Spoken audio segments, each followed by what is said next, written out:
বিসমিল্লাহির রহমানির রহিম। আমি মোহাম্মদ আলিমুজ্জামান, সহযোগী অধ্যাপক, অর্থনীতি বিভাগ, শেখ লুৎফর রহমান আদর্শ সরকারি কলেজ, গোপালগঞ্জ। আজকে আমি তোমাদেরকে আমার অর্থনীতি ক্লাসে স্বাগত জানাচ্ছি।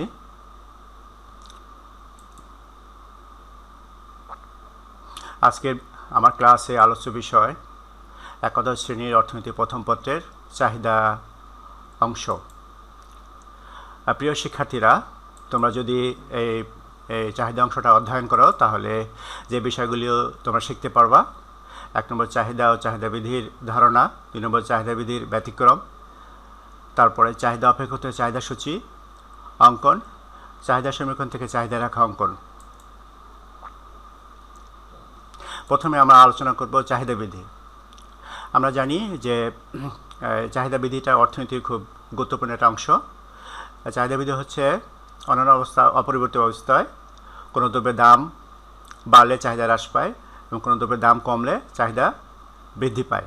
দাম এবং চাহিদার মধ্যে যে বিপরীতমুখী সম্পর্ক তাকে চাহিদা বিধি বলে। আমরা একটা গ্রাফ বা চিত্রের সাহায্যে তোমাদের এই চাহিদা বিধিটিকে বোঝানোর চেষ্টা করব। চিত্রে ভূমি অক্ষ হচ্ছে চাহিদার পরিমাণ, লম্ব অক্ষ হচ্ছে দাম। এখন দেখা যাচ্ছে দাম যখন P1 তখন চাহিদার পরিমাণ হচ্ছে Q2। এখন দাম যখন বৃদ্ধি পেয়ে P2 হয় তখন চাহিদার পরিমাণ হ্রাস পেয়ে Q1 হয়। ফলে আমরা A এবং B বিন্দু পাই। এই দুটো বিন্দু যোগ করে আমরা ডিডি চাহিদা রেখা অঙ্কন করতে পারি। এই রেখাটা বাম থেকে ডান দিকে নিম্নগামী, অর্থাৎ বলা যায় দাম বাড়লে চাহিদা কমে, দাম কমলে চাহিদা বাড়ে, অর্থাৎ দাম এবং চাহিদার মধ্যে একটা বিপরীতমুখী সম্পর্ক বিদ্যমান, যেটা আমরা চাহিদা বিধিতে কিছুক্ষণ আগে বিবৃত করেছি। আমরা এই চাহিদা বিধিটাকে একটা চাহিদা অপেক্ষকের সাহায্যে ব্যাখ্যা করতে পারি। এখানে দেওয়া আছে একটা চাহিদা সমীকরণ Q = A - BP।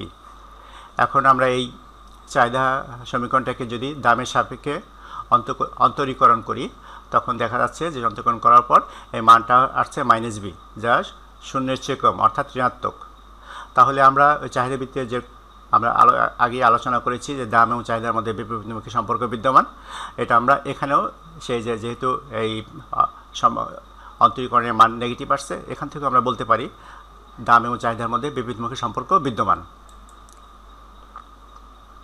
এখন আমরা আলোচনা করব চাহিদা বিধি ব্যতিক্রম। আমরা জানি যে দাম বাড়লে চাহিদা কমে এবং দাম কমলে চাহিদা বাড়ে। দাম ও চাহিদার মধ্যে একটা বিপরীতমুখী সম্পর্ক বিদ্যমান। এখন চাহিদার ব্যতিক্রম হচ্ছে যে ক্ষেত্রে এই দাম এবং চাহিদার মধ্যে বিপরীতমুখী সম্পর্ক কাজ করে না, তাকে চাহিদা বিধি ব্যতিক্রম বলে।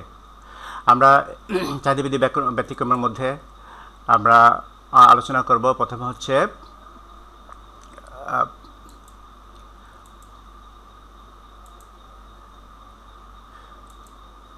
গিফেন দ্রব্য। দেখো এখানে গিফেন দ্রব্যের ক্ষেত্রে ভূমি অক্ষে চাহিদার পরিমাণ, লম্ব অক্ষ হচ্ছে দাম। এখানে দেখা যাচ্ছে দাম যখন এখানে ছিল চাহিদার পরিমাণ ছিল এখানে, দাম বৃদ্ধি পেয়ে যখন এখানে যায় তখন চাহিদার পরিমাণ বৃদ্ধি পেয়ে এখানে আসে। ফলে আমরা এই যে ডিডি চাহিদা রেখা পাই, অর্থাৎ এখানে দেখা যাচ্ছে দাম বাড়লে চাহিদা বাড়ে, দাম কমলে চাহিদা কমে, কিন্তু যেটা চাহিদা বৃদ্ধির সাথে খাপ খায় না। কারণ আমরা চাহিদা বৃদ্ধিতে দেখছি যে দাম বাড়লে চাহিদা কমে, কিন্তু এখানে তার বিপরীত হচ্ছে দাম বাড়লে চাহিদা বাড়ে, দাম কমলে চাহিদা কমে। এটাকে গিফেন দ্রব্য বলা হয়। স্যার রবার্ট গিফেন প্রথম আমাদের এই দ্রব্য আমাদের আলোচনায় নিয়ে আসেন। উনি দেখান যে সমাজের নিম্নবিত্তের লোকজন যারা নিকৃষ্ট পণ্য ভোগ করে, এই সমস্ত দ্রব্যের ক্ষেত্রে দ্রব্যের দাম যখন বৃদ্ধি পায় চাহিদা বৃদ্ধি পায়, দাম যখন হ্রাস পায় চাহিদা হ্রাস পায়। আমরা একটু বোঝায় বলতে পারি যে আমাদের যেমন প্রধান খাদ্য হচ্ছে ভাত। এখন আমাদের নিম্নবিত্তের লোকজন যখন চালের দাম অত্যাধিক বৃদ্ধি পায় তখন ভাতের পরিবর্তে আলু খেতে পারে। তাহলে আলু হচ্ছে ভাতের পরিবর্তে গিফেন দ্রব্য। আরেকটা বিষয় আমরা ভ্যাবলেন দ্রব্য নিয়ে আলোচনা করব। এখানে দেখা যাচ্ছে ভূমি অক্ষের চাহিদার পরিমাণ, লম্ব অক্ষ হচ্ছে দাম। এখানেও চাহিদা রেখাটা বাম থেকে ডান দিকে ঊর্ধ্বগামী, অর্থাৎ দাম বৃদ্ধির সাথে সাথে ভ্যাবলেন দ্রব্যের চাহিদাও বৃদ্ধি পায়। এখানে ভ্যাবলেন দ্রব্য উদাহরণ দেওয়া হচ্ছে হীরা, স্বর্ণ, দামি গাড়ি ইত্যাদি। অর্থনীতিবিদ ও সমাজবিজ্ঞানী থমাস স্টেইন ভেবলেন প্রথমে এই ভেবলেন দ্রব্য আলোচনায় নিয়ে আসেন। তিনি দেখেন সমাজে উচ্চবিত্তের লোকজন যে বিলাস জাতীয় দ্রব্য ভোগ করে, এগুলি প্রদর্শন প্রভাব এবং সামাজিক মর্যাদা বৃদ্ধি করার কারণে সমাজে উচ্চবিত্তের লোকজন দাম বৃদ্ধির সাথে সাথে এই সমস্ত দ্রব্যের ভোগ বৃদ্ধি করেন। এই সমস্ত দ্রব্যগুলিকে বলা হচ্ছে ভেবলেন দ্রব্য। তবে তোমরা একটু খেয়াল করলে দেখবা যে গিফেন দ্রব্য এবং ভেবলেন দ্রব্যের মধ্যে একটা মৌলিক তফাৎ আছে। সেটা হচ্ছে এখানে দামের সামান্য পরিবর্তনের ফলে চাহিদা ব্যাপক পরিমাণ বৃদ্ধি পায়, কিন্তু এখানে দামের ব্যাপক পরিবর্তনের ফলে চাহিদার পরিমাণ সামান্য পরিমাণে বৃদ্ধি পায়। আর অন্যান্য ব্যতিক্রমগুলির মধ্যে আছে নিত্য প্রয়োজনীয় দ্রব্য, অভ্যাস ও রুচির পরিবর্তন, বিকল্প দ্রব্যের দামের পরিবর্তন, ভবিষ্যতে দাম কমার সম্ভাবনা। তোমরা একটু খেয়াল করে দেখো নিত্য প্রয়োজনীয় দ্রব্য। আমরা জানি যে ওষুধ এবং লবণ হচ্ছে আমাদের নিত্য প্রয়োজনীয় পণ্য ইত্যাদি। এখন এই সমস্ত দ্রব্যের ক্ষেত্রে দামের পরিবর্তন হলেও আমরা কিন্তু এর চাহিদা কোনো পরিবর্তন করতে পারি না, ফলে এখানে এই চাহিদা বৃদ্ধি কাজ করে না, অর্থাৎ এই ক্ষেত্রে চাহিদা বৃদ্ধি ভূমি অক্ষের সমান্তরাল। অভ্যাসের রুচির পরিবর্তন এখানেও চাহিদা বৃদ্ধি কাজ করে না, কেন একজন ধূমপায়ী ব্যক্তির ক্ষেত্রে সিগারেটের দাম বৃদ্ধি পাইলেও সে কিন্তু ধূমপান হ্রাস করতে পারে না। বিকল্প দ্রব্যের দামের পরিবর্তন,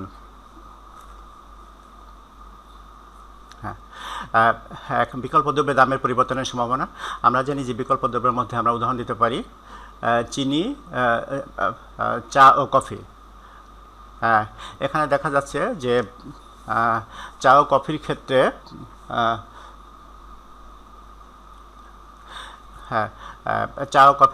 চায়ের দামের সাথে সাথে চায়ের দাম চা ও কফি হচ্ছে বিকল্প দ্রব্য। এখন চায়ের দামের হ্রাসের সাথে সাথে যদি কফির দামও হ্রাস পায়, তাহলে চায়ের দাম হ্রাস পাওয়ার কারণে চায়ের চাহিদার যে বৃদ্ধি হওয়ার কথা ছিল সেটা হয় না, ফলে বিকল্প দ্রব্যের দামের পরিবর্তন হলে চাহিদা বৃদ্ধি কাজ করে না। ভবিষ্যতে দাম কমার সম্ভাবনা। আমরা জানি যে বর্তমানে কোনো একটা পণ্যের দাম যদি হ্রাস পেতে থাকে, আর আমরা অনুমান করতে পারি যে ভবিষ্যতে এই দ্রব্যের দামটা আরও হ্রাস পেতে পারে, তাহলে কিন্তু বর্তমানে দাম কমলেও চাহিদা বৃদ্ধি পাবে না। এখন আসো চাহিদা রেখা বাম থেকে ডান দিকে নিম্নগামী কেন। আমরা এখানে দেখব চাহিদা রেখাটা যে ভূমি অক্ষের চাহিদা পরিমাণ, লম্ব অক্ষ হচ্ছে দাম, এবং চাহিদা রেখাটা বাম থেকে ডান দিকে নিম্নগামী। এখানে বেশ কয়েকটা কারণ উল্লেখ করা হয়েছে: ক্রমহ্রাসমান প্রান্তিক উপযোগ বৃদ্ধি, তারপরে প্রকৃত আয় প্রভাব, তারপরে বিকল্প প্রভাব, তারপরে দ্রব্যের ব্যবহারের পরিবর্তন, আর ক্রেতার সংখ্যা পরিবর্তন, চাহিদা রেখার ঢাল ঋণাত্মক। দেখো প্রথমে আসা যাক ক্রমহ্রাসমান প্রান্তিক উপযোগ বৃদ্ধি। আমরা জানি যে ক্রমহ্রাসমান প্রান্তিক উপযোগ বৃদ্ধি হচ্ছে একজন ভোক্তা কোনো একটা দ্রব্যের বিভিন্ন একক পর্যায়ক্রমে ভোগ করতে থাকলে ওই দ্রব্য থেকে প্রাপ্ত প্রান্তিক উপযোগ পর্যায়ক্রমে হ্রাস পেতে থাকে। এখানে আমরা জানি যে প্রান্তিক উপযোগের সাথে দামের একটা সম্পর্ক আছে, ফলে যেহেতু প্রান্তিক উপযোগ হ্রাস পেতে থাকে, ফলে ওই পণ্যের দামও হ্রাস পেতে থাকে, অর্থাৎ দাম হ্রাস পাওয়ার সাথে সাথে ওই দ্রব্যের ভোগের পরিমাণও বৃদ্ধি পায়, অর্থাৎ দামের সাথে চাহিদার পরিমাণের বিপরীতমুখী সম্পর্ক বিদ্যমান। প্রকৃত আয় প্রভাব। আমরা জানি যে কোনো একটা দ্রব্যের দাম যখন হ্রাস পায়, একজন ভোক্তা তার পূর্বের বাজেটে বেশি পরিমাণ দ্রব্য ক্রয় করতে পারে, অর্থাৎ দাম কমলে চাহিদার পরিমাণ বৃদ্ধি পায়। বিকল্প প্রভাব। আমরা জানি বিকল্প দ্রব্যের মধ্যে উদাহরণ দেওয়া যায় চিনি ও গুড়। এখন গুড়ের দাম যদি স্থির থেকে চিনির দাম হ্রাস পেতে থাকে, তাহলে কিন্তু দেখা যাবে যে ভোক্তা চিনির দাম হ্রাস পাওয়ার কারণে এর ব্যবহার বৃদ্ধি করবে, অর্থাৎ বিকল্প প্রভাবের কারণে দাম কমলে চাহিদা বৃদ্ধি পায়। দ্রব্যের ব্যবহারের পরিবর্তন। আমরা জানি কোনো পণ্যের যখন দাম হ্রাস পায়, তখন ওই পণ্যটা বহুমুখী ব্যবহার হয়, ফলে দাম হ্রাস পেলে চাহিদার পরিমাণ বৃদ্ধি পায়। ক্রেতার সংখ্যা পরিবর্তন। এখানেও বলা যায় কোনো একটা দ্রব্যের দাম যখন হ্রাস পায়, তখন ওই দ্রব্যটা অনেক ক্রেতার ক্রয় ক্ষমতার মধ্যে চলে আসে, অর্থাৎ ক্রেতার সংখ্যা বৃদ্ধি পায়, অর্থাৎ দাম কমলে চাহিদার পরিমাণ বৃদ্ধি পায়। চাহিদা রেখার ঢাল হ্যাঁ ঋণাত্মক। আমরা কিন্তু চাহিদা বিধিতে এখানে বিষয়টা আলোচনা করেছি, সেখানে আমরা দেখাইছি একটা চাহিদা সমীকরণকে আমরা দামের সাপেক্ষে অন্তরীকরণ করলে যে তার আমরা অন্তরীকরণ করে তার ঢাল বের করতে পারি। এখানে দেখা যায় যে ঢালটা ঋণাত্মক ইত্যাদি কারণে আমরা বলতে পারি চাহিদা রেখা বাম থেকে ডান দিকে নিম্নগামী। এখন আসো আমরা এই চাহিদা সম্পর্কে কতগুলি গাণিতিক উদাহরণ উপস্থাপন করব। এখানে একটা চাহিদা ফাংশন দেওয়া হয়েছে যেটা হচ্ছে কিউ সমান 10 - 2p, একটা চাহিদা সমীকরণ। আমরা এই চাহিদা সমীকরণে পি এর বিভিন্ন মান বসিয়ে চাহিদা পরিমাণ বের করব। তোমরা একটু লক্ষ্য করো, পি এর মান যখন 1 তখন চাহিদা পরিমাণ 8, পি এর মান যখন 2 চাহিদা পরিমাণ 6, পি এর মান যখন 3 তখন চাহিদা পরিমাণ 4। এখন দাম এবং চাহিদার পরিমাণ একটা সূচিতে বসে চাহিদা সূচি তৈরি করব। এখানে আমরা দেখতে পাচ্ছি দাম যখন 1 চাহিদা পরিমাণ হচ্ছে 8 একক, ফলে আমরা এ বিন্দু পাই। এভাবে দাম বৃদ্ধির সাথে সাথে চাহিদার পরিমাণও হ্রাস পায়, ফলে আমরা বি এবং সি বিন্দু পাই। এখন আমরা একটা গ্রাফ পেপারে এই বিন্দুগুলো উপস্থাপন করার চেষ্টা করব। ভূমি অক্ষে চাহিদা পরিমাণ, লম্ব অক্ষে হচ্ছে দাম। এখন দেখা যাচ্ছে দাম যখন 1 টাকা ছিল তখন চাহিদা পরিমাণ ছিল 8 একক, ফলে আমরা এ বিন্দু পাই। দাম যখন 2 টাকা তখন চাহিদা পরিমাণ হলো 6 একক, ফলে আমরা বি বিন্দু পাই। দাম যখন 3 টাকা তখন চাহিদা পরিমাণ 4 একক, ফলে আমরা সি বিন্দু পাই। এখন এই বিন্দুগুলো আমরা যোগ করে এ বি সি বিন্দু যোগ করলে ডিডি চাহিদা রেখা অঙ্কন করতে পারি। এই রেখাটা বাম থেকে ডান দিকে নিম্নগামী, অর্থাৎ আমরা চাহিদা বিধির মধ্যে যেমন পেয়েছি দাম এবং চাহিদার মধ্যে বিভিন্ন সম্পর্ক বিদ্যমান। এই যে চাহিদা রেখাটা বাম থেকে ডান দিকে নিম্নগামী, এটা একই অর্থ প্রকাশ করে। এখন আমরা চাহিদা বিধির একটা বিশেষ চাহিদা রেখার কথা বলবো, এটা সমাপরবর্তীকার চাহিদা রেখা। এটা খুবই ইম্পর্টেন্ট, তোমরা ভালোভাবে লক্ষ্য করবা। প্রথমে আসা যাক সমাপরবর্তীকার চাহিদা কাকে বলে, চাহিদা রেখা কাকে বলে। এটা সংজ্ঞা হচ্ছে পরবর্তীকার চাহিদা রেখা হচ্ছে এমন একটি রেখা যে রেখা বিভিন্ন বিন্দুতে থেকে চাহিদা পরিমাণ ও দামের উপরে আমরা যদি কতগুলি আয়তক্ষেত্র অঙ্কন করি, এই আয়তক্ষেত্রগুলির ক্ষেত্রফল সর্বত্র সমান। এই ধরনের চাহিদা রেখাকে সমাপরবর্তীকার চাহিদা রেখা বলে। আমরা একটু গ্রাফে এগুলি একটু উপস্থাপন করার চেষ্টা করছি। ভূমি অক্ষে চাহিদা পরিমাণ, লম্ব অক্ষ হচ্ছে দাম। তোমরা লক্ষ্য করো চাহিদা রেখাটা বাম থেকে ডান দিকে নিম্নগামী। আমরা কিন্তু সংজ্ঞার মধ্যে বলেছি যে সমাপরবর্তীকার চাহিদা রেখা হচ্ছে এমন একটি রেখা যে রেখার বিভিন্ন বিন্দু থেকে ভূমি এবং লম্ব অক্ষে আয়তক্ষেত্র অঙ্কন করলে এই আয়তক্ষেত্রের ক্ষেত্রফল সর্বত্র সমান। তোমরা একটু লক্ষ্য করো, আমরা এখান থেকে যদি এখানে চাহিদা পরিমাণ এবং এই পাশে হচ্ছে দাম, এখানে আয়তক্ষেত্র অঙ্কন করি, আবার যদি আমরা এই বিন্দু থেকে চাহিদা পরিমাণ এবং দামের উপর আয়তক্ষেত্র অঙ্কন করি, তাহলে এই ক্ষেত্রফলগুলি সর্বত্রই সমান। এটা হচ্ছে সমাপরবর্তীকার চাহিদা রেখার বিশেষ একটা বৈশিষ্ট্য। আরও কয়েকটা বৈশিষ্ট্য আমরা উল্লেখ করব। এখানে সমাপরবর্তীকার চাহিদা রেখা একটা উদাহরণ দেওয়া হয়েছে, এই গড় স্থির খরচ রেখা, এটা একটা সমাপরবর্তীকার চাহিদা রেখা। আর এই কয়েকটা বিশেষ বৈশিষ্ট্য আছে, তোমরা একটু খেয়াল করো।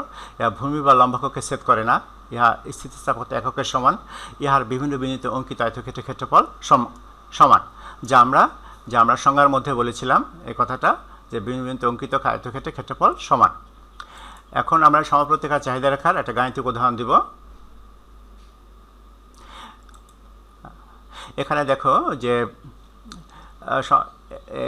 এই যে সমাপরবর্তীকার চাহিদা একটা সমীকরণ ধরছি আমরা, পিকিউ সমান 12। এখানে এই সমীকরণ থেকে আমরা একটা চাহিদা রেখা অঙ্কন করব। এখানেও সেই পূর্বের চাহিদা সমীকরণের মতো আমরা দামের বিভিন্ন মান বসাইছি, 1 2 3 দিয়ে বসিয়ে আমরা চাহিদার পরিমাণ বের করছি। দাম যখন 1 টাকা চাহিদা পরিমাণ 12 একক, দাম যখন 2 টাকা চাহিদা পরিমাণ 6 একক, দাম যখন 3 টাকা চাহিদা পরিমাণ 4 একক। এখন এই মান থেকে আমরা একটা চাহিদা সূচি অঙ্কন করব। এখানে দেখাচ্ছে দাম, আর এখানে হচ্ছে চাহিদার পরিমাণ। আর এখানে আমরা দাম যখন 1 টাকা চাহিদা পরিমাণ 12 একক, ফলে আমরা এ বিন্দু পাই। এভাবে দাম যখন 2 টাকা চাহিদা পরিমাণ 6 একক তখন বি বিন্দু পাই। দাম যখন 3 টাকা চাহিদা পরিমাণ 4 একক সি বিন্দু পাই। এখন আমরা A B C A D বিন্দুগুলো আমরা একটা সমীকরণে গ্রাফে বসিয়ে আমরা এই সমাপরবর্তীকার চাহিদা রেখার সমীকরণ অঙ্কন করব, যেটি ভূমি অক্ষের চাহিদা পরিমাণ, লম্ব অক্ষের দাম। দেখা যাচ্ছে যে এই রেখাটা সমাপরবর্তী চাহিদা রেখা বাম থেকে ডান দিকে নিম্নগামী, এবং এই রেখা কখনো ভূমি বা লম্ব অক্ষকে ছেদ করে না। এবার আমরা আলোচনা করব চাহিদার সংকোচন ও প্রসারণ এবং চাহিদা হ্রাস বৃদ্ধি। এটা অর্থনীতি চ্যাপ্টারের একটা গুরুত্বপূর্ণ একটা অংশ। প্রথমে আসা যাক চাহিদার সংকোচন এবং প্রসারণ বলতে তোমরা কী বুঝো। আমরা চাহিদার সংকোচন ও প্রসারণের চাহিদা বৃদ্ধির সাথে এই আলোচনার একটা মিল আছে। আমরা যেমন বলছিলাম দামের পরিবর্তনের ফলে চাহিদা যে পরিবর্তন হয় তাকে চাহিদার সংকোচন প্রসারণ বলে। অর্থাৎ এখানে গ্রাফের মাধ্যমে আমরা যদি একটু দেখি, ভূমি অক্ষের চাহিদা পরিমাণ, লম্ব অক্ষ হচ্ছে দাম। এখন দাম যখন OP1 ছিল তখন চাহিদা পরিমাণ ছিল OQ2, ফলে আমরা বি বিন্দু পাই। আবার দাম বৃদ্ধি পেয়ে যখন OP2 হয় এবং চাহিদা পরিমাণ হ্রাস পেয়ে OP1 হয় তখন এ বিন্দু পাই। তাহলে দাম OP1 থেকে OP2 তে বৃদ্ধি পাওয়ার কারণে চাহিদা পরিমাণ OQ2 থেকে OQ1 এ হ্রাস পায়। এই যে Q1 Q2 পরিমাণ হ্রাস পেল এটাকে চাহিদার সংকোচন বলে। আবার দাম OP2 থেকে হ্রাস পেয়ে যখন OP1 হয় তখন চাহিদা পরিমাণ O1 থেকে বৃদ্ধি পেয়ে OQ1 থেকে বৃদ্ধি পেয়ে OQ2 হয়। এই যে Q1 Q2 পরিমাণ চাহিদা পরিমাণ বৃদ্ধি পেল একে চাহিদার প্রসারণ বলে। এখন আমরা আলোচনা করব চাহিদার হ্রাস বৃদ্ধি। চাহিদার সংকোচন প্রসারণের সাথে চাহিদা হ্রাস বৃদ্ধির আলোচনার একটা মৌলিক তফাৎ আছে। এখানে আমরা বলছিলাম দামের পরিবর্তনের ফলে চাহিদার পরিবর্তন হয়। এখানে কিন্তু ভিন্ন বিষয়। এখানে দাম বিবেচ্য পণ্যটি দাম অপরিবর্তিত অবস্থায় চাহিদা অন্যান্য নির্ধারক সমূহ যেমন ভোক্তার আয়, রুচি, সময় ইত্যাদি যে কোনো একটা পরিবর্তনের ফলে চাহিদা হ্রাস বৃদ্ধি ঘটে। আমরা এই যে চাহিদা নির্ধারক সমূহের মধ্যে আমরা যদি আমরা বলছি চাহিদা নির্ধারক সমূহ হচ্ছে ভোক্তার আয়, রুচি, সময়। আমরা এখান থেকে আয়টাকে বিবেচনা করলাম। আয় পরিবর্তনের ফলে যে চাহিদার যে পরিবর্তন হয় তাকে চাহিদা হ্রাস বৃদ্ধি বলে। আমরা একটি গ্রাফের মাধ্যমে বোঝানোর চেষ্টা করব। তোমরা খেয়াল করো, ভূমি অক্ষের চাহিদা পরিমাণ, লম্ব অক্ষের হচ্ছে দাম।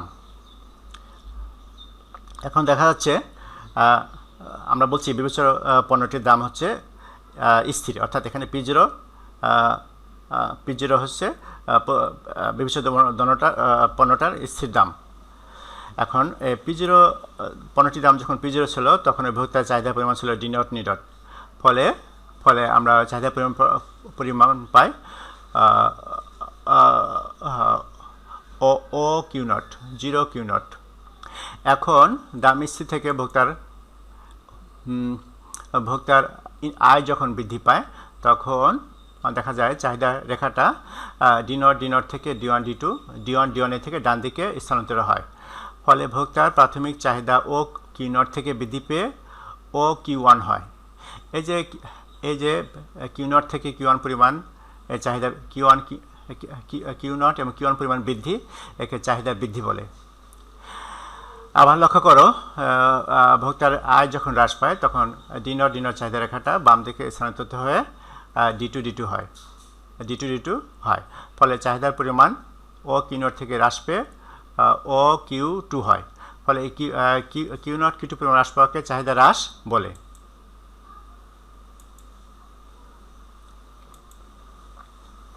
এখন আসো চাহিদা চ্যাপ্টারের অন্যতম একটা গুরুত্বপূর্ণ আলোচনা, পরিবর্তক দ্রব্য ও পরিপূরক দ্রব্য। প্রথমে আসা যাক পরিবর্তক দ্রব্য বলতে আমরা কী বুঝি। দুইটা দ্রব্য ভোগ করে যদি আমরা প্রায় একই রকম উপযোগ পাই তখন দ্রব্য দুটিকে পরস্পরের পরিবর্তক দ্রব্য বলে। যেমন চিনি ও গুড়। আমরা জানি চিনি ও গুড় আমরা ভোগ করে একই ধরনের উপযোগ আমরা পেয়ে থাকি।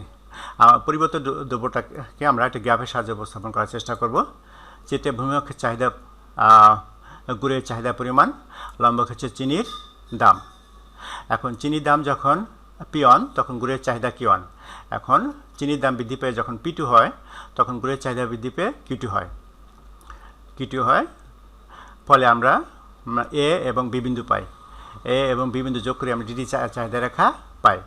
ফলে দেখা যাচ্ছে পরিবর্তক দ্রব্যের চাহিদা রেখা বাম থেকে ডান দিকে ঊর্ধ্বগামী, অর্থাৎ পরিবর্তক দ্রব্যের ক্ষেত্রে পণ্যের পরিবর্তক দ্রব্যের দাম বাড়লে এর বিকল্প দ্রব্যের চাহিদাও বৃদ্ধি পায়। ফলে এই চাহিদা রেখাটা ঊর্ধ্বগামী হয়। আসো এখন পরিপূরক দ্রব্য। পরিপূরক দ্রব্য সংজ্ঞা হচ্ছে যে দুইটা দ্রব্যের মধ্যে, দুই বা ততোধিক দ্রব্যের মধ্যে একটা দ্রব্যের ভোগ বৃদ্ধি হলে সাথে যদিও অন্য এক বা একাধিক দ্রব্যের ভোগ বৃদ্ধি করতে হয় তাকে পরিপূরক দ্রব্য বলে। আমরা জানি যেমন পেট্রোল ও মোটর গাড়ি, অর্থাৎ তোমার গাড়ি চালাতে হলে তোমাকে পেট্রোল খরচ বহন করতে হবে। ফলে আমরা এই পেট্রোল ও মোটর গাড়ি একটা অপরটা পরিপূরক দ্রব্য আমরা গ্রাফের মাধ্যমে উপস্থাপন করার চেষ্টা করব। যেটা ভূমিঅক্ষ হচ্ছে মোটর গাড়ির চাহিদা, লম্বক হচ্ছে পেট্রোলের দাম। পেট্রোলের দাম যখন কম ছিল P1 তখন চাহিদার পরিমাণ বেশি ছিল, ফলে আমরা ডি বিন্দু পাই। পেট্রোলের দাম যখন বৃদ্ধি পেয়ে P2 হয় তখন চাহিদার পরিমাণ হয় Q1, ফলে সি বিন্দু পাই। ফলে আমি সি এবং ডি বিন্দু যোগ করে আমরা ডিডি চাহিদা রেখা পাই। দেখা যাচ্ছে এই চাহিদা রেখাটা বাম থেকে ডান দিকে নিম্নগামী। ফলে পরিবর্তিত দ্রব্যের চাহিদা এবং পরিপূরক দ্রব্যের চাহিদার মধ্যে মৌলিক পার্থক্য হচ্ছে পরিবর্তিত দ্রব্যের চাহিদা রেখা বাম থেকে ডান দিকে ঊর্ধ্বগামী, আর পরিপূরক দ্রব্যের চাহিদা রেখা বাম থেকে ডান দিকে নিম্নগামী। এখানে আমরা নিচে উদাহরণ দিয়েছি। পরিবর্তিত দ্রব্য হলো চা ও কফি, চিনি ও গুড়, আর পরিপূরক দ্রব্য হচ্ছে চা ও চিনি, পেট্রোল ও গাড়ি। এখানে তোমাদের একটা বাড়ির কাজ দেওয়া হয়েছে, নিঃসন্দেহে তোমরা খেয়াল করবা। আমরা যে আলোচনার আগে আলোচনায় আমরা দুটো উদাহরণ দিয়েছি, যে সমীকরণ প্রদত্ত আছে সেখান থেকে চাহিদা রেখা অঙ্কন, চাহিদা বা যোগান রেখা অঙ্কন করো। তোমরা যদি আগে গাণিতিক সমস্যা দুটো ভালোভাবে লক্ষ্য করো তাহলে এখান থেকেও এই সমীকরণ থেকেও তোমরা চাহিদা বা যোগান রেখা অঙ্কন করতে পারবা। তোমাদেরকে ধন্যবাদ জানিয়ে আজকে আমার ক্লাস শেষ করছি। তোমরা জানো সারা পৃথিবীতে একটা করোনা মহামারী চলছে। তোমরা এই মহামারী থেকে নিজেদের সুস্থ রাখার জন্য স্বাস্থ্যবিধি মেনে চলবা, নিজে সুস্থ থাকবা, পরিবারকে সুস্থ রাখবা, রাষ্ট্রকে সুস্থ রাখবা। সবাইকে ধন্যবাদ।